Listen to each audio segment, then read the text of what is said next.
Quer conhecer um pouquinho sobre a pintura popular no Brasil? Fica comigo, que depois da vinheta a gente vai falar sobre isso.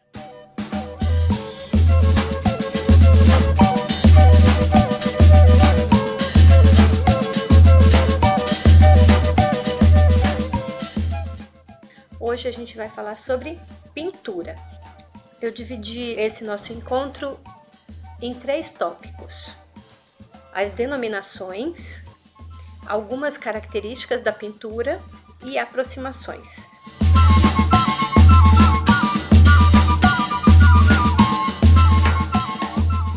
Começando pelo tópico denominações, e a gente pode já começar a definir ou apontar quais são as denominações utilizadas para arte popular.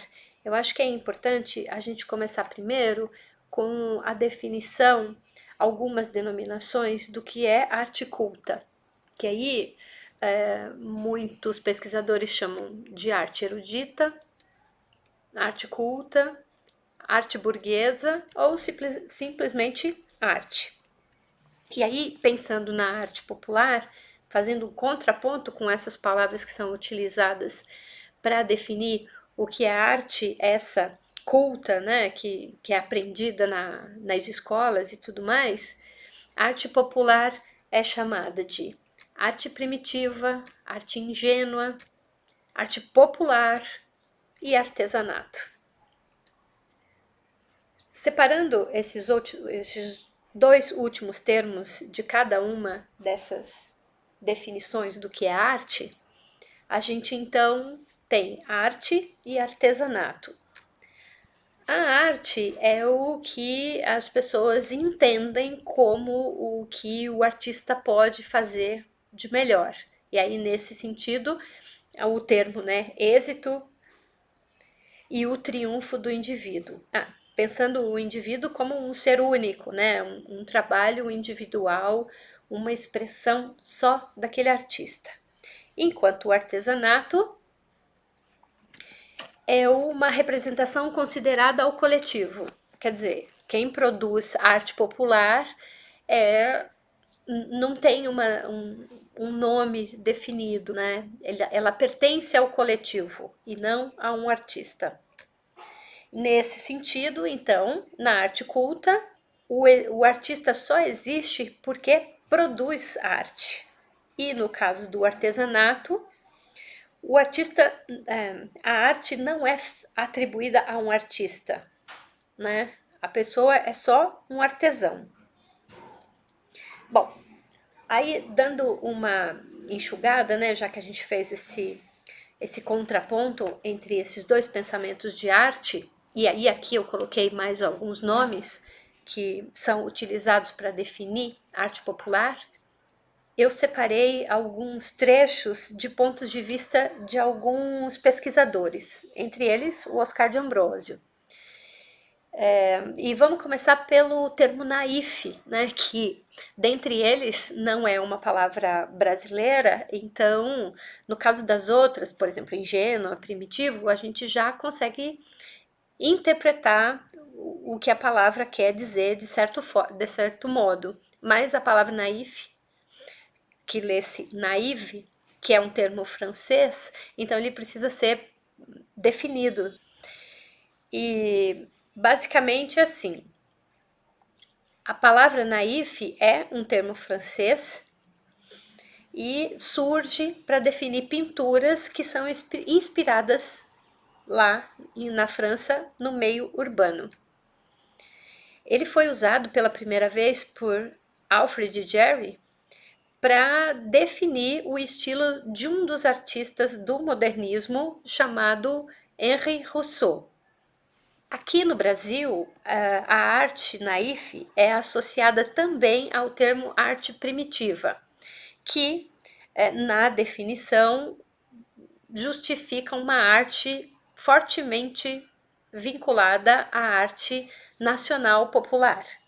Mas não tem a sua valorização, né? Se a gente for pensar nos termos, as palavras utilizadas para denominar a arte popular são, em sua maioria, pejorativas. Aqui no Brasil, diferente da França, a interpretação para a arte popular tem mais justificativa quando se aplica o termo a uma arte que vem principalmente do meio rural, quando não das periferias das grandes cidades. Jacó Klintovich, então, ele define a arte popular como uma arte espontânea, instintiva e utiliza a palavra pré-urbana para descrevê-la. Dessas palavras, a que eu encontro uma expressão menos pejorativa é a arte espontânea. Isso pensando em associar as coisas que cercam o artista à sensibilidade do autor.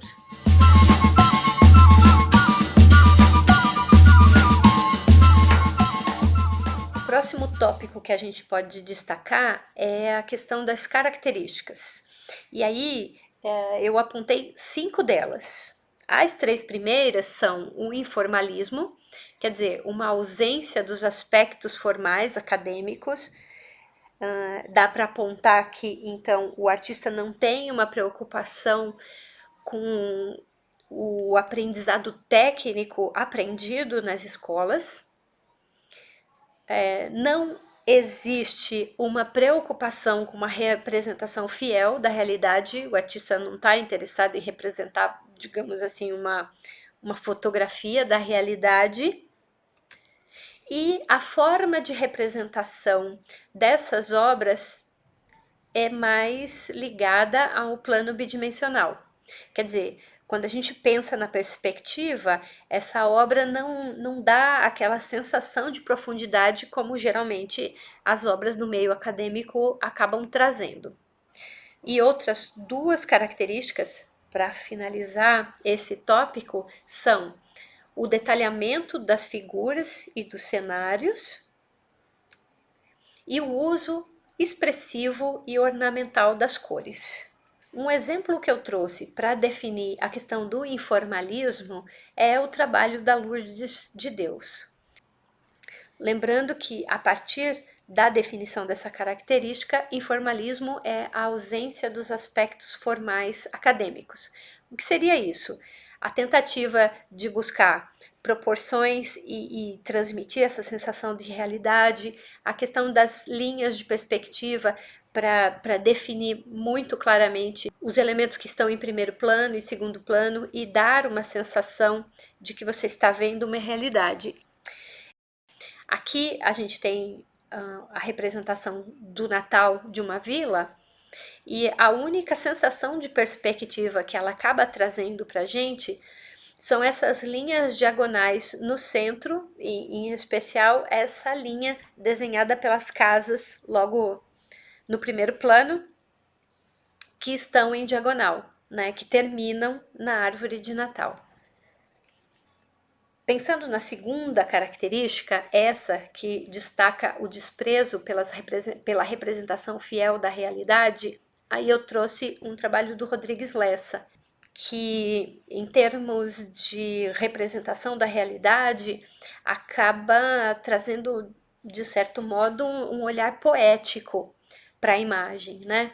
Aqui, nesse caso, o espaço que seria dedicado ao céu é um tecido com bordinhas de renda que está sendo levantado por um pombo. Pensando esse pombo na relação de proporção, ele é gigante em relação às outras imagens. Nesse sentido também, o que define os personagens em primeiro plano, em segundo e terceiro são os tamanhos de cada um. A noiva, por exemplo, tem uma proporção bem maior do que a própria casinha, que está logo na segunda linha que define um próximo plano. Quando a gente fala de composição plana e bidimensional, a gente está falando justamente dessa lógica de como é que a gente define quem está em primeiro plano e quem está mais ao fundo na imagem. E nesse caso, eu separei uma imagem do Aécio de Andrade, onde o primeiro plano, que é a figura central de Nossa Senhora, é a imagem maior, e os barquinhos que acompanham a procissão da qual ela é o personagem principal, eles são menores e estão distribuídos de maneira linear em todo o trabalho. Então, a sensação de perspectiva, ela é sugerida apenas pelo tamanho das formas. Agora, se a gente olhar também essa imagem, pensando na questão da bidimensionalidade, a gente pode perceber que todos os barquinhos estão no mesmo plano que a Nossa Senhora. Claro que o fato de o barco da Nossa Senhora ser maior do que os demais, ele acaba, na nossa observação, aproximando a Nossa Senhora para o nosso olhar. Então, dando para definir dois planos, né? O primeiro plano, que é o da Nossa Senhora, e o segundo plano, definido pelos barquinhos. A altura de cada um deles dá uma sensação de que os que estão mais acima estão mais longe. Mas se a gente for observar friamente pelos tamanhos e tudo mais, eles estão no mesmo plano. A mesma coisa acontece com o trabalho do Cipriano Souza. Nesse caso aqui, a sensação de perspectiva, ela é dada de maneira linear. Então você tem numa primeira linha um conjunto de vegetações, numa segunda linha um conjunto de casas, numa terceira linha outro conjunto de casas, para desembocar na árvore, onde o personagem principal, uma pessoa que está debaixo da árvore, pode ser representada.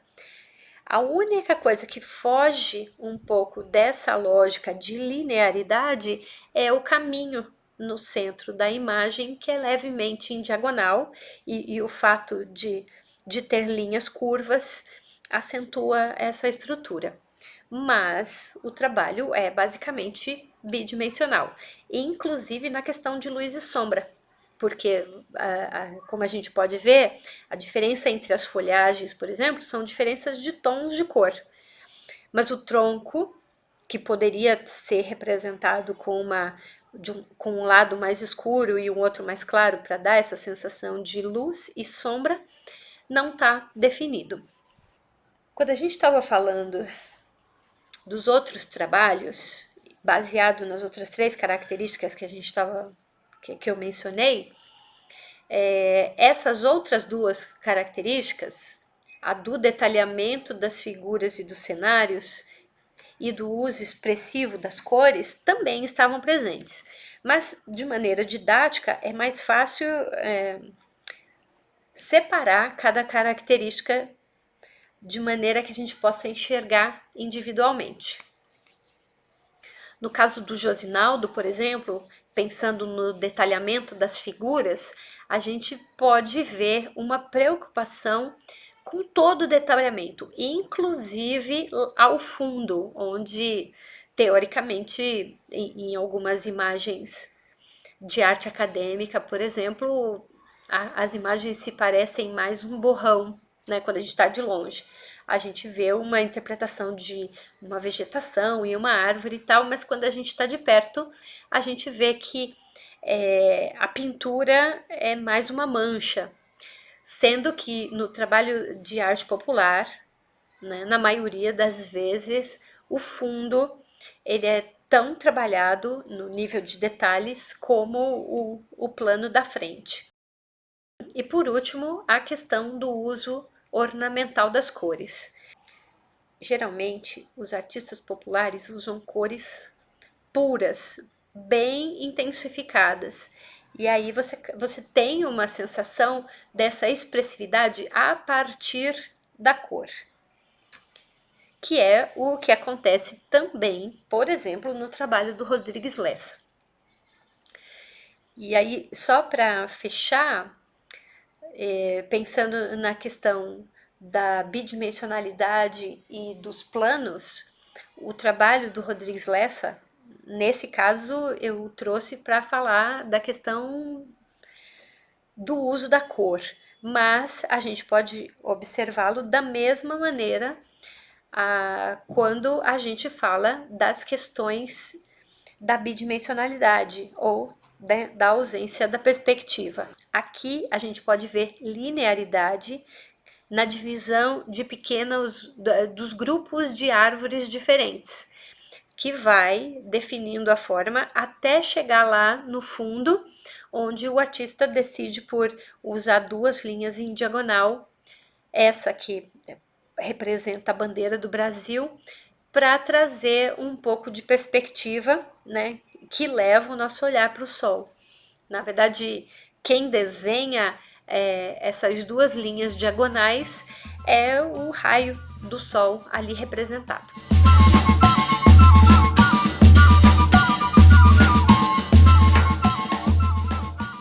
E por último, o tópico aproximações tenta trazer algumas, ainda considerando características, algumas características que são comuns a todos os artistas. Mas não em termos da forma, como a gente estava falando até agora, e sim no sentido de como é o pensamento de um artista popular na base de sua representação. Então são características mais subjetivas. E aí a gente começa com a primeira das aproximações, que é a espontaneidade e a liberdade de expressão, seguido de um toque onírico que diferencia o universo criado da realidade. De certa forma, é a característica de abandono do uso da realidade, mas de maneira mais subjetiva. A terceira aproximação é um olhar poético que essas obras trazem na sua representação. A questão do inconsciente coletivo, numa repetição muitas vezes de temáticas e pontos de vista que se repetem nas obras. A preocupação que os artistas têm, mesmo que instintiva, de estar sempre se renovando. E por último, o grande poder de síntese que a gente pode perceber nas obras desses artistas. Bom, aí para falar da espontaneidade e da liberdade de expressão, eu trouxe mais uma vez, aí de maneira mais onírica, né, buscando a segunda aproximação, esse toque meio de mundo irreal, de mistura de fantasia, de mito, que pode ser observada nos trabalhos de muitos dos artistas populares. Que nesse caso, por exemplo, quando a gente estava falando do anterior, que definia o primeiro plano com personagens maiores e os personagens do segundo plano e no plano de fundo iam diminuindo, aqui é diferente. Aqui os personagens que estão em primeiro plano são pequenos e o artista destaca os pássaros, que na percepção desse quadro estão junto com os demais no segundo plano. A terceira aproximação é relacionada a um caráter poético que o artista dá ao seu trabalho. E nesse caso, no trabalho do Chico da Silva, ele consegue transformar uma situação corriqueira de um pássaro que vai pegar um inseto em um trabalho poético. Quando o artista utiliza dessas texturas diferenciadas para representar o pássaro, ou no movimento do pescoço para construir uma forma circular de continuidade de observação dessa obra, ele transforma essa obra em uma pintura de representação poética. O quarto tópico diz respeito à questão dos sentimentos que geralmente brotam do inconsciente coletivo. É muito comum na arte popular, e aí eu destaco o trabalho de Odono Agué, de realizar pinturas onde as representações de situações da cultura popular, aí nesse caso uma manifestação religiosa de origem africana, é muito comum que elas apareçam. E elas aparecem muitas vezes em muitos trabalhos. Quando a gente pensa em constante renovação, eu vou abrir um parêntese aqui para falar da gravura e não necessariamente da pintura.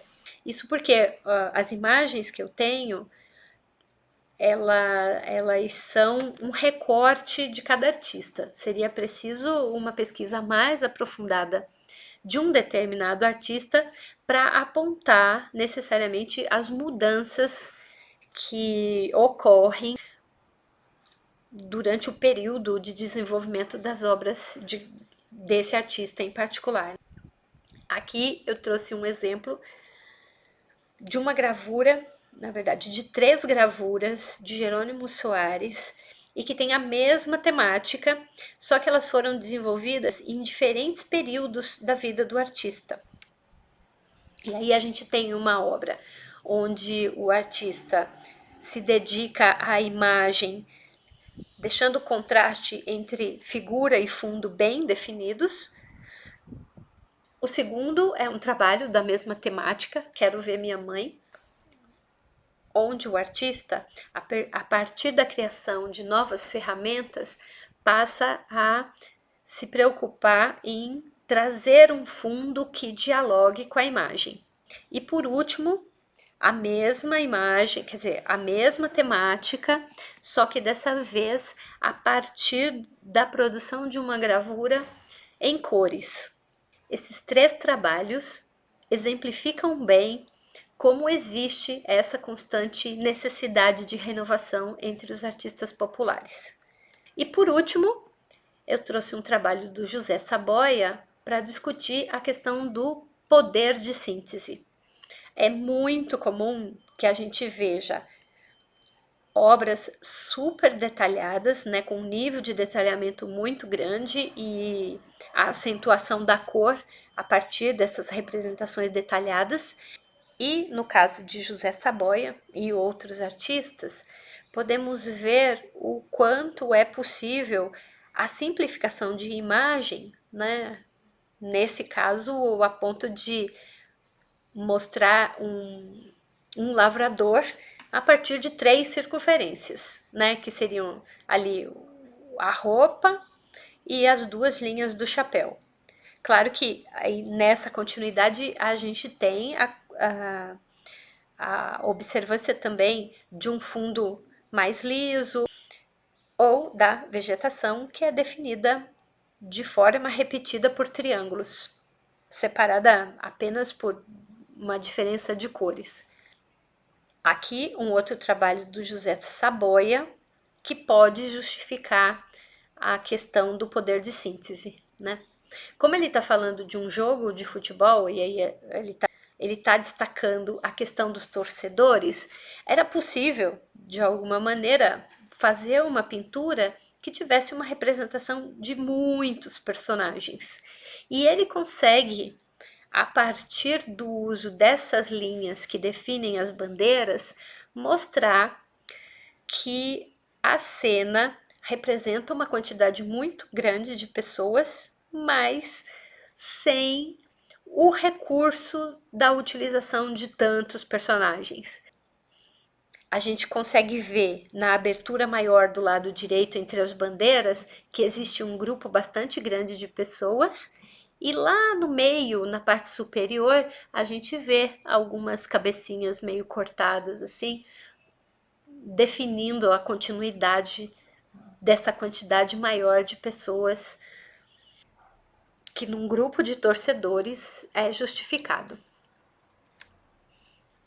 Bom, só para finalizar, uma coisa que é importante, mas vai ficar para um segundo capítulo, é que a partir da década de 1920 houve um interesse muito significativo do movimento modernista pela cultura popular. Existiu naquele momento uma necessidade muito grande de considerar que não era necessário discriminar o que era erudito e o que era popular. Nesse caso, eu termino o nosso encontro de hoje levantando uma questão que aí a gente pode discutir num outro momento. Será que a arte popular precisa necessariamente ser chamada de arte popular? Será que não é o caso de mantermos apenas o nome arte